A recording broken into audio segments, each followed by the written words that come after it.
నమస్తే, welcome to social post. నేను మీ మాధురి. ఈ రోజు మనతో పాటు ఉన్నారు మొక్కమల పీఠాధిపతి గారు శ్రీ శ్రీధర్ గురూజీ గారు. నమస్తే గురూజీ. శ్రీ మాత్రే నమః.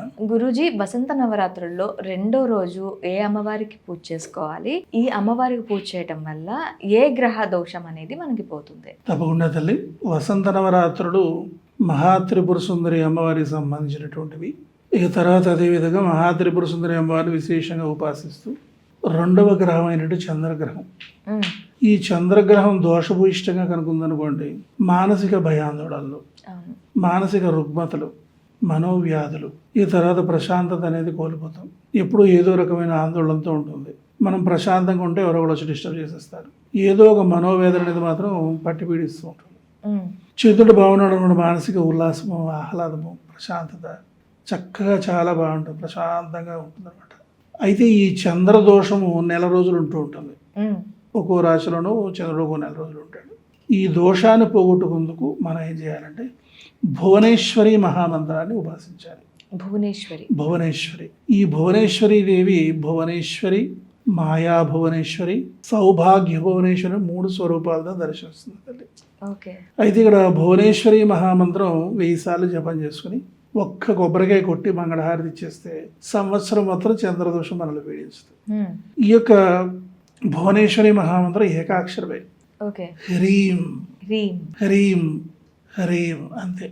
ఓకే గురుజీ, అయితే కొంతమందికి చంద్రుడు వాళ్ళ గ్రహానికి అంటే వాళ్ళ రాశి అధిపతిగా ఉంటారు. అలాంటి వాళ్ళు కూడా అమ్మవారిని పూజ చేసుకోవచ్చా? చేయొచ్చమ్మా. ఇక్కడ చంద్ర నక్షత్రం వాళ్ళు ఉంటారు. జాతక చక్రంలో చంద్రుడు అధిపతి కలిగినటువంటి వాళ్ళు ఉంటారు, చంద్రుడు ఉచ్చిపెట్టినటువంటి వాళ్ళు ఉంటారు. ఈ యొక్క భువనేశ్వరి ఉపాసన చేయడం ద్వారా మరింత విశేష ఫలితాన్ని పొందుతారు. ఇప్పుడు 27 నక్షత్రాలు ఉన్నాయి కదమ్మా. అందులో కొన్ని నక్షత్రాలు ఈ గ్రహానికి సంబంధించినవి. 9, 3, 27 3 నక్షత్రాలు ఒక గ్రహానికి సంబంధించినవి ఉంటాయి అనమాట. ఇప్పుడు చంద్రుడు ఉన్నాడు అనుకోండి, మనకి ప్రధానంగా మనకి చంద్ర నక్షత్రాలు, శ్రవణ నక్షత్రం వాళ్ళు, హస్త నక్షత్రం వాళ్ళు, రోహిణి నక్షత్రం వాళ్ళు, వీళ్ళు చక్కగా భువనేశ్వరి ఉపాసన ద్వారా మంచి వైభవాన్ని సాధిస్తారు. వీళ్ళు భువనేశ్వరి ఉపాసన చేయాలి ప్రధానంగా కూడా. అందుచేత ఈ యొక్క భువనేశ్వరి మహామంత్రం జపం చేసుకుని ఈ ప్రకారంగా నివేదన చేసుకుంటే సంవత్సరం అంతా కూడా చాలా ప్రశాంతంగా ఉంటుంది. అలాగే త్రిభువనాధిపత్యాన్ని కూడా ఇస్తుంది. అంటే మనకి ఎక్కడికి వెళ్ళినా సరే మనమే డామినేట్ చేయగలుగుతాం అనమాట. తర్వాత మన ఫేస్ లో కూడా గ్లో పెరుగుతుంది. భువనేశ్వరి సాధనతో చాలా గ్లో పెరుగుతుంది. అలాగే మాయా భువనేశ్వరి, ఈవిడ ఈ ఒక భువనేశ్వరి ఏదో ఒక భువనేశ్వరి మంత్రం జపం చేయడం ద్వారా మాయా భువనేశ్వరి అంటే ఏమిటి, మాయా మోహముల నుండి మనల్ని బయట వేసేస్తుంది. ఇప్పుడు చూడండి, ఇప్పుడు అంతా మాయా ప్రపంచం. ఇప్పుడు మనతో ఇప్పుడు నవ్వుతూ మాట్లాడినటువంటి వాడు మనం వెనకాల గోతులు తవ్వేస్తూనే ఉంటారు టకటక. మనం ఏం చేస్తాం, చాలా మంచివాడని విశ్వసిస్తాం, వీడు చాలా గొప్పవాడని భావిస్తాం. అంటే మనం ఏమైపోయాం, మాయలు పడిపోయాము. మాయలు పడి ఎవరినో నమ్మేసి ఏమో మనం డబ్బు ఇచ్చేసేయడం, లేకపోతే ఇంకోటి చేసేస్తుంటాం. ఈ భువనేశ్వరి మంత్రం జపం చేయడం ద్వారా అవతల వ్యక్తి ఎటువంటి వాడో మనకు అర్థమైపోతుంది. మనం మాయ నుంచి బయటపడిపోతాం అన్నమాట. ఇక సౌభాగ్య భువనేశ్వరి, ఈ సౌభాగ్య భువనేశ్వరి అమ్మవారిని కనుక ఉపాసన చేసినట్లయితే సకల సౌభాగ్యాలు మనకు సమకూరుతాయి, అష్టైశ్వర్యాలు చేకూరుతాయి, ప్రశాంతంగా ఉండగలుగుతారు. అష్టభోగాలు, అష్టవైభవాలు అన్నీ వచ్చేస్తాయి అన్నమాట. అంచేత సౌభాగ్యం కూడా దీర్ఘకాలం నిలుస్తుంది. అంచేత ఈ యొక్క సౌభాగ్య భువనేశ్వరి రూపంలో అమ్మవారి మనల్ని ఈ విధంగా కాపాడుకుంటాం. అంచేత ఈ భువనేశ్వరి సాధనతో ఇన్ని రకాల సత్ఫలితాలు మనం సాధించుకోవచ్చు అనమాట. అంచేత చాలా ప్రధానమైన ఉపాసన. మనం చక్కగా ఇంట్లోనే చేసుకోవచ్చు అమ్మ. ఏ ప్రయత్నం చేయాల్సిన పర్లేదు. పొద్దునే చక్కగా స్నానం చేసి దీపారాధన చేసేసుకొని మనం ఈ మంత్రాన్ని నేరుగా జపం చేసేసుకోవచ్చు.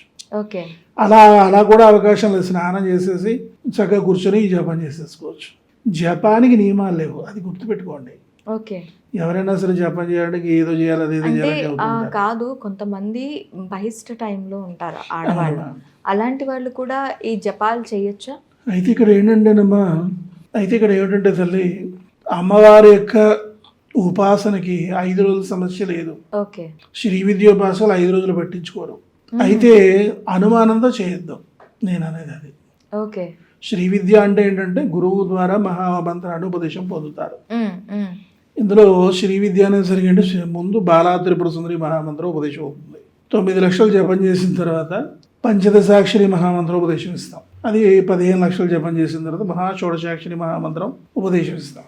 అది 16 లక్షలు జపం చేస్తారు. తర్వాత ఇతరత్ర మహామంత్రాలు ఒకటొకటిగా ఉపదేశం ఇవ్వడం జరుగుతుంది.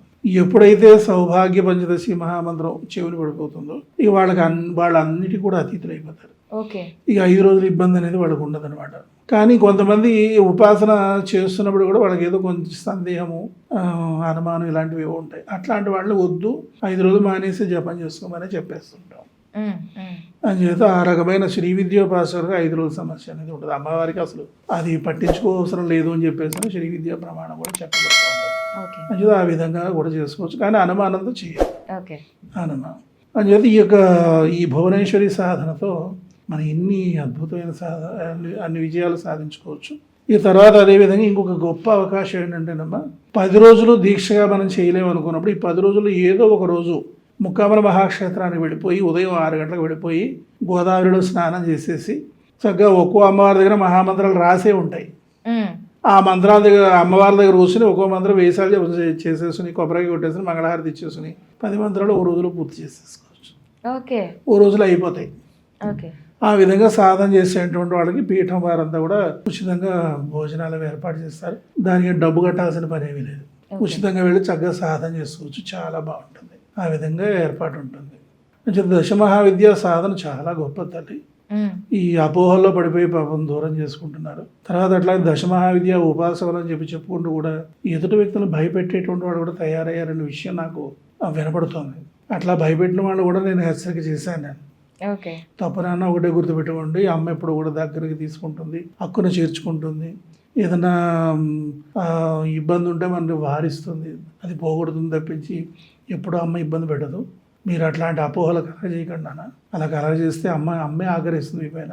నేను చాలామందికి హెచ్చరికలు చేశాను.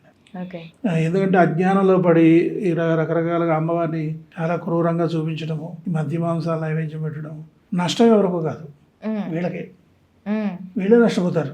వామకౌళాచారాలతో ఎవరైతే అమ్మవారిని ఉపాసిస్తారో వాళ్ళు నష్టపోతారు, వాళ్ళ కుటుంబాలే నష్టపోతాయి. ఇది కేవలం ఏంటంటేనమ్మా, సమయ మార్గంలో ఉపాసన చేసేటువంటి వాళ్ళకి నిదానంగా అభివృద్ధి ఉంటుంది. నిదానంగా అంటే ఎప్పుడు ఆలస్యం అయిపోయి ఆ తర్వాత జన్మలకు వెళ్ళిపోదు.